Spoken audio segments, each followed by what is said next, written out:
Hello, my name is Chris Cadwallader, and I am privileged to be the president of the ARC of the New River Valley. I'm here to welcome you to our first ever, and we hope last ever, virtual event. First off, I want you to meet our wonderful board of directors. Here they are. Hi, I'm Judy Gastauskas. I've been on the board of the ARC since before it was actually the ARC, when it was Community Opportunities. I am the membership chair and have done a lot to increase our membership. I'm a family member of a person with Down syndrome. My name is Brad Powers, and I'm one of the newer members to the board, and I'm passionate about inclusive education and inclusive communities. Hi, my name is Quentin Lawton. I have been a board member for 2 years, and I am on a advocacy committee. I'm Judy Rowe, and I've been on the board of the ARC for, I think, 9 years. I'm secretary and am on the events committee. My name is Robert Metz. I was initially appointed to the board in the fall of 2001, where I served for about maybe 10 years. My grandfather passed away in 2009, and I took a year or two off. Then in 2011, I was reappointed, and I've been back on board ever since. Hello, I am Nancy Kamajani, and I've been a very proud board member of the ARC of the New River Valley for the past 2 years. I serve on the events committee, and I'm very interested in and helping the Self Advocates Alliance. Hi, I'm Mary Jane King, and I am a retired teacher from Montgomery County Public Schools. And I've been on the ARC for, I think, 3 years, and I enjoy it tremendously. My name is Georgehurst, and I am in Blacksburg. I'm a member of the ARC NRV. My name is Bailey Alphin, and I joined the board in 2013. I serve on the events committee and the marketing and media committees. I'm Susan Morikawa. I've been on the board for 6 years, and I'm the treasurer. Hi, I'm Charlie Fox, and I've been on the board a long time. I joined the board a long time ago as a parent of a child transitioning out of school services. My child is now 37. I currently serve on the advocacy committee. I am Caitlin Doxey. I've been on the board for 4 years. I serve on the board or on the advocacy committee, and I also help out the Self Advocates Alliance, and I'm a passionate advocate for inclusion in Virginia. My name is Matthew Hudgins. Hi, I'm 35 years old. I've lived in Blacksburg most of my life, but now I live in Christiansburg, and I'm a member of the ARC of the New River Valley. Next, let's see what's on the agenda this evening. First, Tonya Milling, the Executive Director of the ARC of Virginia, will bring us up to date on the successes that the ARC had with the General Assembly. Next, you'll learn about the Virginia A Life Like Yours Self Advocates Alliance, and you'll meet our own local self-advocates. Next, Bailey Alphin will bring you up to date on what the ARC of the New River Valley's been doing. Then we'll present the Renee Brown Award. Lastly, the 50-50 raffle drawing winner will be announced, so stay tuned.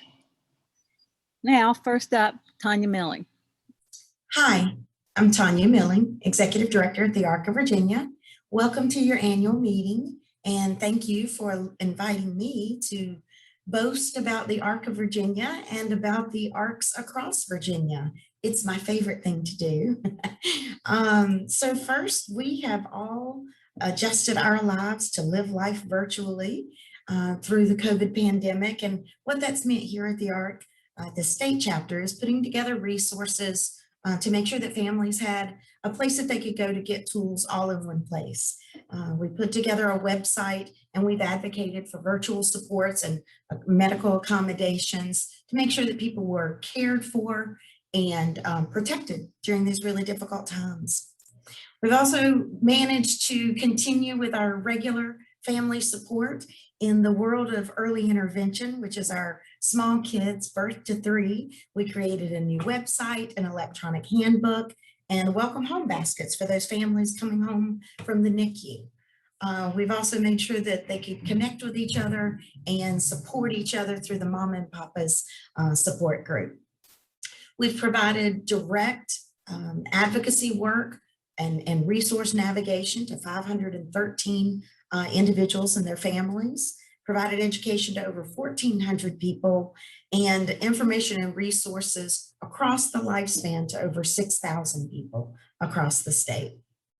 One of the things I think we're most proud of is the beginning and the incredible work of the A Life Like Yours Self-Advocacy Alliance.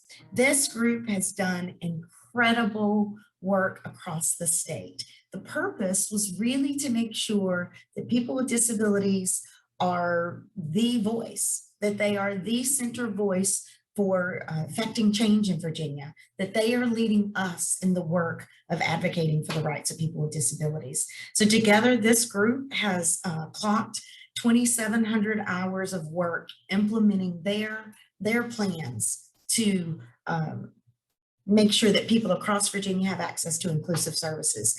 They have done training with over 166 providers and 83 people with disabilities. They've also recorded a declaration of a life like yours that I think you're going to get to see tonight. Virginia's public policy work, that's all of you. That's the advocates across the state. And in the past 2 years, we've been very successful in our legislative efforts in getting 4 criminal justice bills that we drafted with patrons, and those have passed. 194 million in increased rates, over 1,500 new waiver slots, the continuation and permanency of virtual supports now that our world has changed.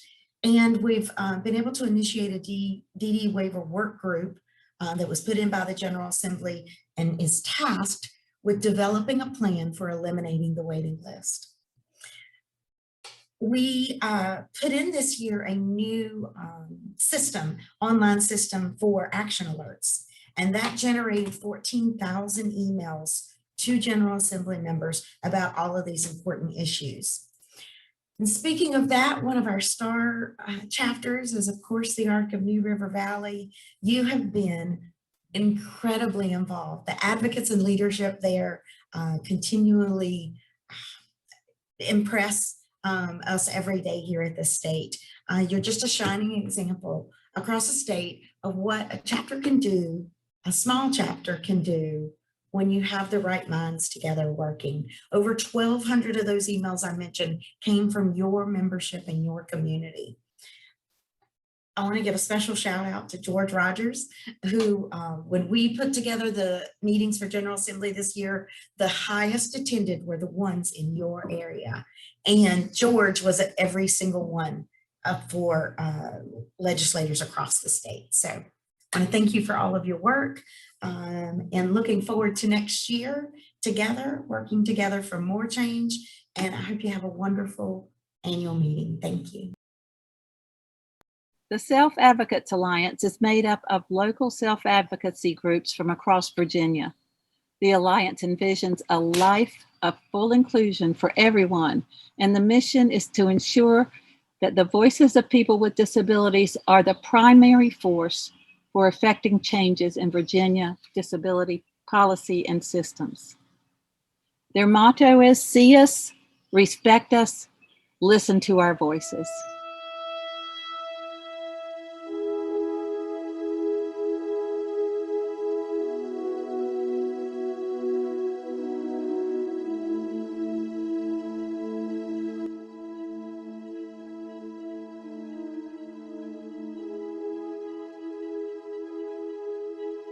Having a disability is a natural part of life. We, the people who have intellectual and developmental disabilities, have a dream to have a life like yours. We want to be able to live life not on others' terms, but our own terms.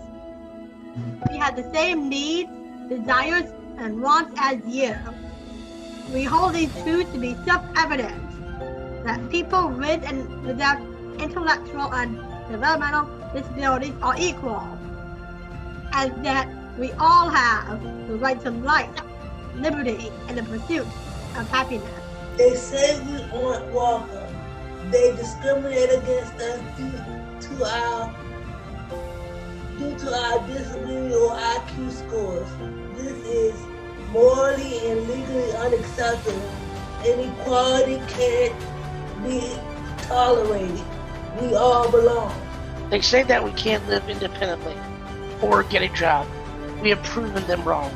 Just talk to our bosses and landlords. They think our lives are not worth anything. They bully us and commit acts of violence against us.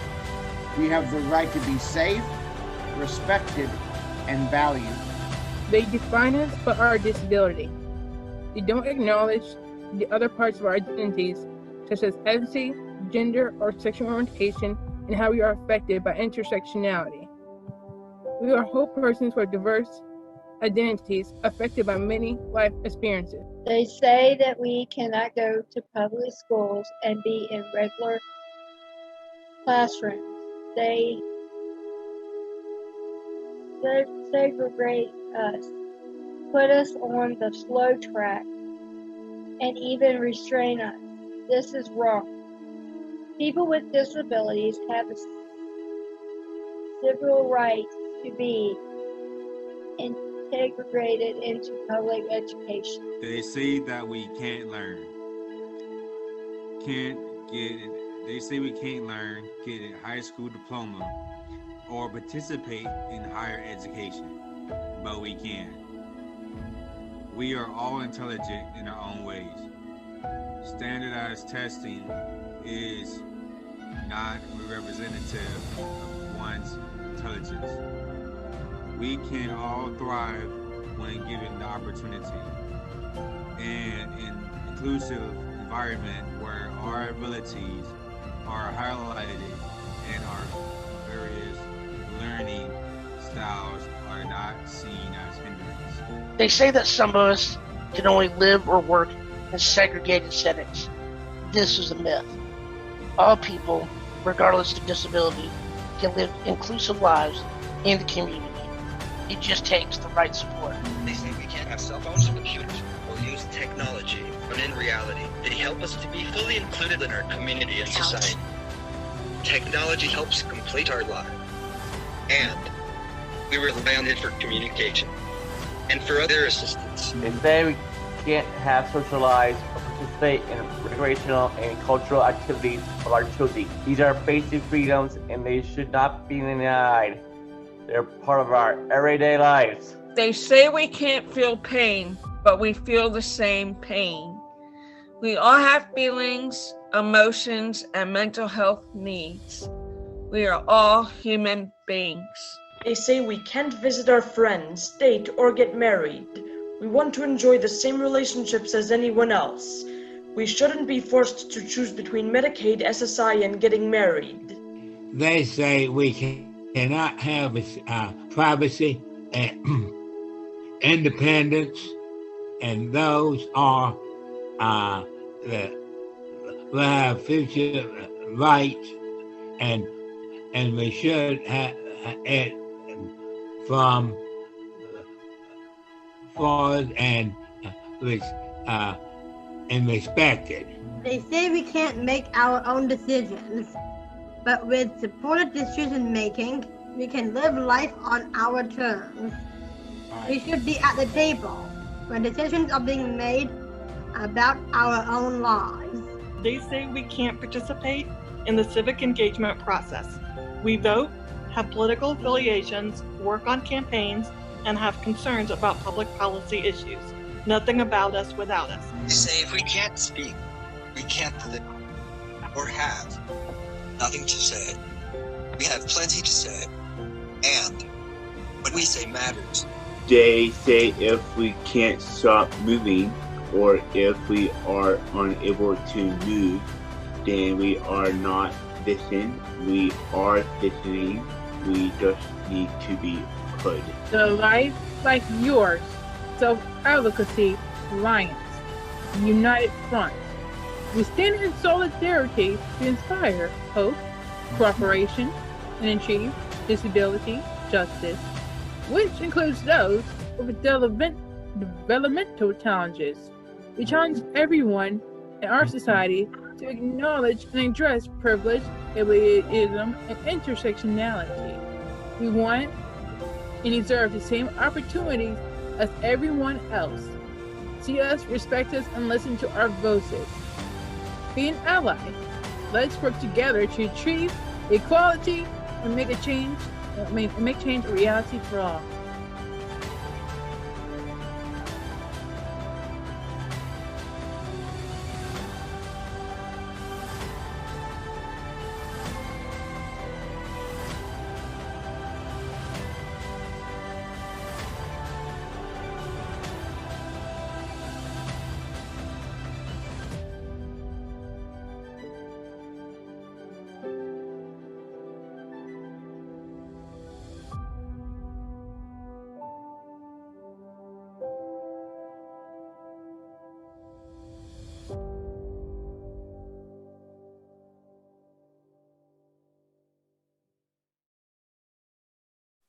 Next, I want you to meet the 4 self-advocates from here in the New River Valley. We are so proud of them. They're doing wonderful work statewide.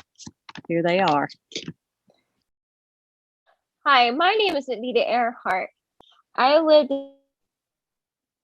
in Christiansburg, Virginia.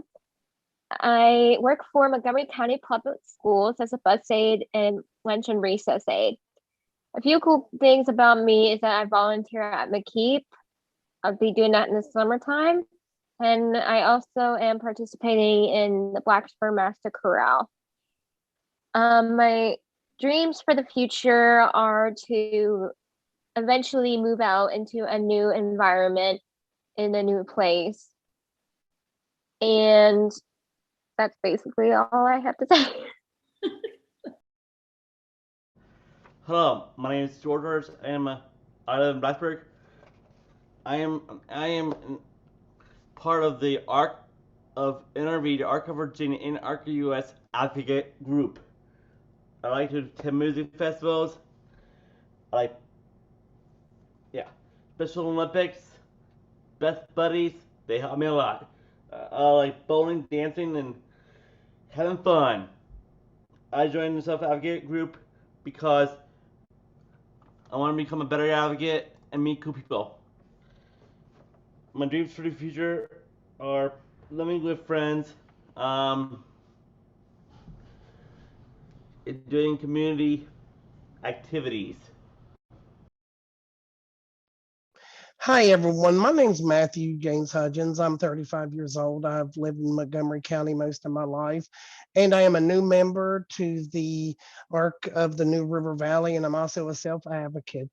I just enjoy, hanging out with friends, family, being with people, and I like, acting in a haunted house, and that's basically me. Hi, my name is Fletcher. I do sports limit in basketball, swimming, volleyball, softball. I carry the torch of state summer game in Richmond. I went to Natchitoches in Washington State for softball. I worked in Westwood at the hospital. I am a member of our self-advocacy alliance, and I serve on the state advocacy alliance.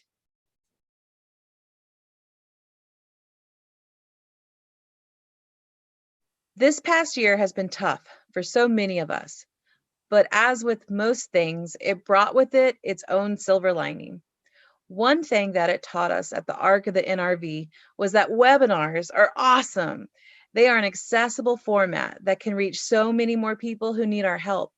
And the best part is people can access our information anytime and anywhere. We've done 2 webinar series so far.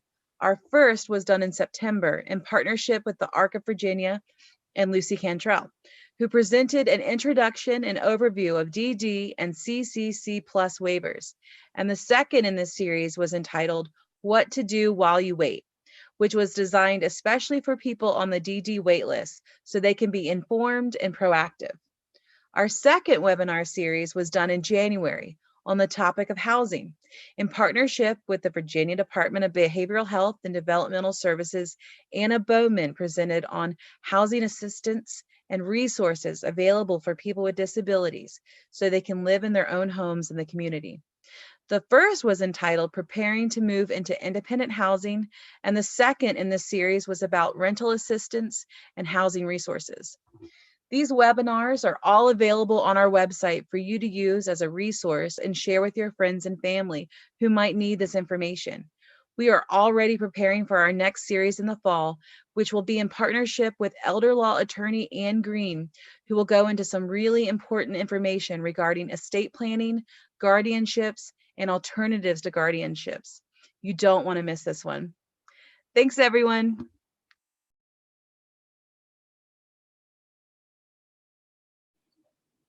Renee Brown was a valued member of our community and a board member of the Arc of the New River Valley who passed away several years ago. She was an embodiment of the Arc of the New River Valley vision. People with disabilities leading full, rich lives as active, contributing members of their communities. We present this award each year to an individual whose life honors Renee's memory. This year's recipient is Ken Akali. Hi, I'm Leslie Daniel, and I'm very fortunate to call Ken Akali my best friend. I've known Kenna since we were both freshmen at Geneseo State University studying special education. Ken Akali is a phenomenal woman with nearly boundless energy. She's a dynamo who is passionate about teaching diverse learners, whether they're public school or university students, public school professionals, or parents. In 1996, Kenna began sharing her considerable expertise with 34 school divisions in Southwest Virginia through the Training and Technical Assistance Center at Radford University. Working with the other wonderful folks at Radford TTAC, Kenna positively impacted thousands of students in Southwest Virginia by providing long-term technical assistance to their parents, teachers, administrators, therapists, and others to help bring about systemic change in inclusive education, collaboration, and positive behavior supports. Kenna became an assistant professor of special education for Radford University in 2004. There, she positively impacted many, many, many more K-12 students by helping to prepare their current and future educators as co-teachers in inclusive classrooms. Kenna, along with her elementary education partner, Dana Rose, helped develop the co-placement model that Radford University still uses today. In this model, elementary and special education interns are co-placed in an elementary classroom where they co-plan, co-teach, and co-assess all the learners. Many of these teachers have become leaders in their schools and divisions, furthering inclusive practices. After administrative stints as associate director and director of the School of Education, Teacher Education and Leadership, dean of the College of Education and Human Development, and interim provost at Radford University, Kenna retired from academia and went back to her first love, working with public school students as the executive director of pupil services for Radford City. Ken Akali is the embodiment of a servant leader and a remarkable individual who embraces the ARC's vision of people with disabilities leading full, rich lives as active, contributing members of their communities. Thank you, Leslie. Hello, I'm Brad Bizzell. And like the other folks here, I've known Ken Akali for quite a long time and have worked with her in many different roles. I honestly can't remember the first time we met, but we have connections going back at least to the early days of Kipps Elementary. The first time that Kenna and I formally worked together was when I was a new principal. Kenna was director of the Radford TTAC and worked with our school for 2 years to enhance our use of inclusive practices to serve our children. One of the first things we did with our faculty was to complete a person-centered planning process where we looked at the many events throughout the history of our school that had influenced the school we had become. Kenna and I would go on to work together, facilitating maps and paths with other groups in a variety of educational settings. The next time that Kenna and I connected was through my son, Eric. Soon to be 31, Eric was then a 5th grader at KIPS and had a fairly complicated disability coupled with significant health issues. Kenna worked with us and the KIPS and Blacksburg Middle School faculty to design a plan that created an innovative way to ease Eric away from KIPS and into BMS. Kenna and I next worked together as colleagues at TTAC. I had the pleasure of serving on several statewide teams with Kenna around such projects as school-wide PBIS. Eventually, I found myself as a daily colleague of Kenna at Radford University. Throughout all of these interactions, over more than 20 years, one thing has been consistent. Kenna is focused on the inclusion of all people. I first saw Kenna focus on inclusion for people with disabilities, but as I began to grow closer with Kenna and interact with her on different levels and in different contexts, I found this philosophy to permeate all of her work. She is a staunch advocate for ensuring that any marginalized voice is invited to and valued at the table. Thank you, Kenna, for all that you do. We celebrate you. Thank you, Brad. Hi, I'm Judy Gastauskas. Our 9-year-old son, Peter, who has Down syndrome, was in a self-contained special education class in 2nd grade. That spring, I attended a workshop at Gilbert Lincoln Elementary School that was talking about inclusion. I was sitting next to Martha Ann Stallings, and I whispered to her that inclusion was such a great idea because it takes the premise that a child belongs in a classroom because of his living in a certain attendance area and his age, and no other criterion. I said what a great idea it would be for Pete, but I didn't think any teacher would want to have him in her class. Martha Ann said, I'd love to have him in my class. So that summer, I met Kenna. We had many planned meetings with Ray Van Dyke, the principal, Martha Ann, me, and Peter. Kenna did an excellent job of preparing us for what inclusion was going to look like. She talked with the parents of the other children before school started to inform them about inclusion. She answered many questions and put their minds at ease.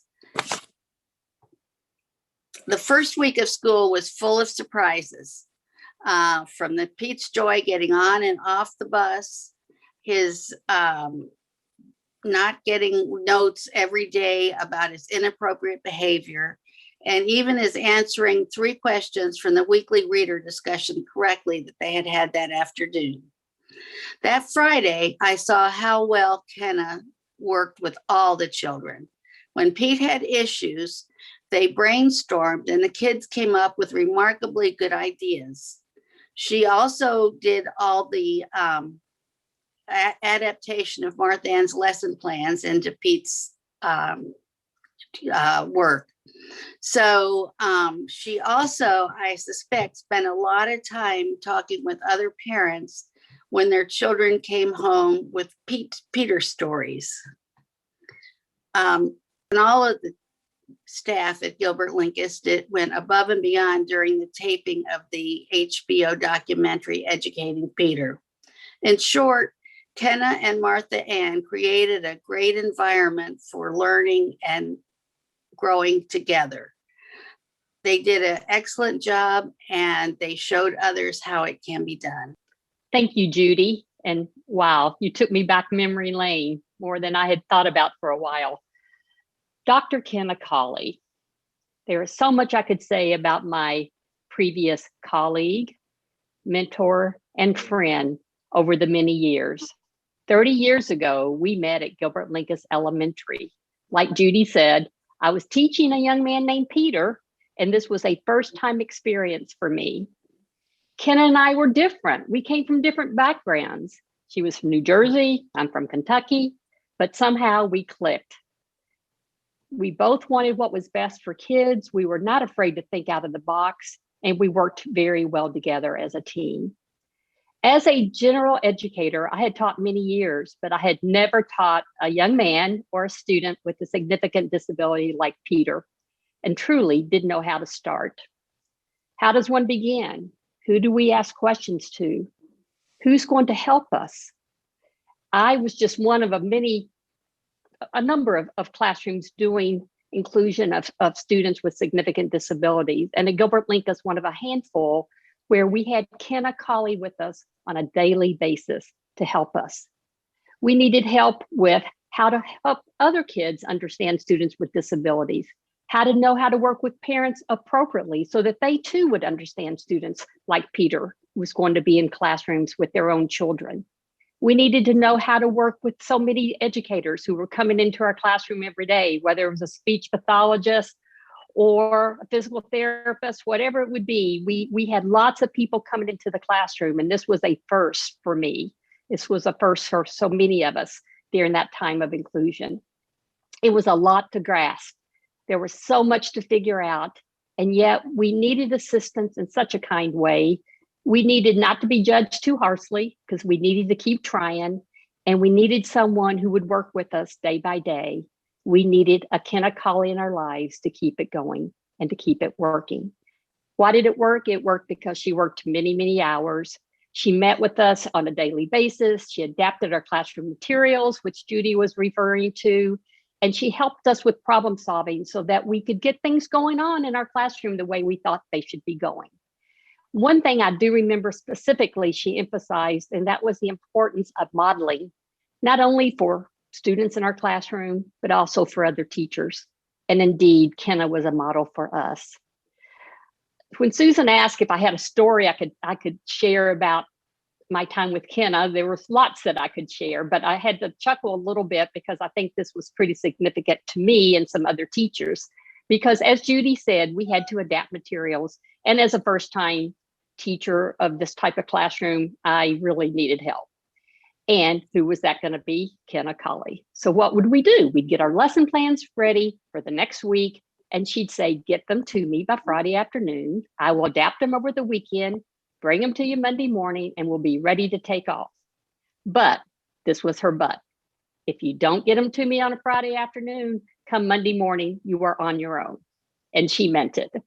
And as we used to say in training, when we used to talk about inclusion with other school divisions, you made that mistake once, but you didn't make it again. And sometimes that meant swinging by her house and dropping off lesson plans in her mailbox. And yes, she would take them on a Saturday afternoon. She just wanted us to have them come Monday morning. Ken Akali, wow, what a masterful educator, friend, mentor to so many. And she's so worthy of this wonderful recognition. Congrats, Kenna. Martha Ann mentioned how many folks you have mentored, and I would count myself part of that group. I've got each other. I don't think that's the case. I first got to start learning from you when I was working in a school division in another part of the state and trying to advocate and work for inclusive services. And then our family moved to the New River Valley. And I got to spend years working under your leadership and with you at the TTAC and learned so much from you across that time. And because of our friendship, our family also really benefited from your helping us to advocate for and create services for one of our kids that really matched her needs. So for all of that, we are very appreciative of you and the impact, and know the impact because of that you have had across all those roles and in all those places. And what I have noticed over all of the years that I have known you is how much you give to others, how much you work for change that benefits others. And I think it's very true on the big picture systems change level, and you have been involved in leading some pretty radical change efforts over the years, but you're also always totally committed to working at the individual level. You're always willing to step in and problem solve and advocate for individual students, and it's holding both of those in balance that makes you so unique, I think. Just want to just honor again the impact that you've had over all these years, the difference that you've made because of the opportunities that you have created for others to learn and to lead really better lives because of that. You are just an incredibly powerfully passionate, sometimes tenacious, and really effective leader and educator. And the vision that you have provided to others has been amazing. So I think it is very appropriate that this award is being given to you this year in honor of Renee. I think you are absolutely helping to live out the vision that she had for building a better community. So thank you. Thank you. Thank you. It was so kind. Those are kind words, and they were so heartfelt for me. I'm honored to receive this award, especially in Renee's name and memory. I knew her a little bit at Price's Fork Elementary a lot of years ago, and obviously her family, who were diehard advocates and paved the way for so many inclusive schools and communities. So it's just such an honor. I'm at a really fun time right now in getting this award to start my career in public schools and do 25 years in higher ed and then retire from higher ed. And of course, when you retire, you got to go back to work. So public schools it is. I'm thrilled to be back in pre-K through 12 again. And I think it's because I love to learn and love to work alongside people who teach me. And I have children and youth who are teaching me now every day in schools. I am working alongside so many colleagues who were my students, and that's a gift. It's just a gift that they are amazing colleagues, and I love the fact that I'm back in their lives again as a colleague.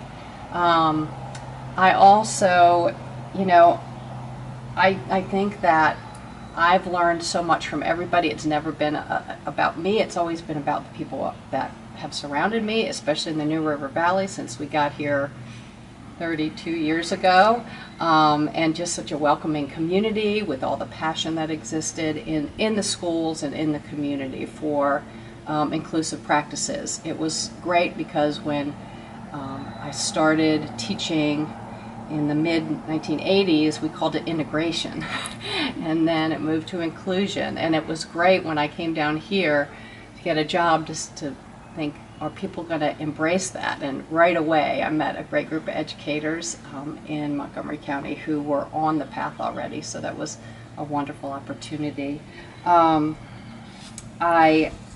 I want to thank my friends on the video who said very kind words. It brought back great memories. It was a great opportunity just to kind of relive all those moments again and think about that. It doesn't seem that long ago. I learned from the families also so much. They were true educators along with their children. That's just such a great opportunity, and I'm glad that I'm able to do that. I also, I've had the privilege of having my own children in fully inclusive schools and the benefits that they received of being in fully inclusive schools, and that's paved them for a lifetime of when they do work alongside individuals with disabilities, or if one day they were to have a child with a disability, they are ready for that. That's the society we want to see. It's fun to be involved in the work. I've appreciated everybody, all the partnerships and teamwork along the way, and I appreciate your kind words today, and I really appreciate this award very much. Thank you.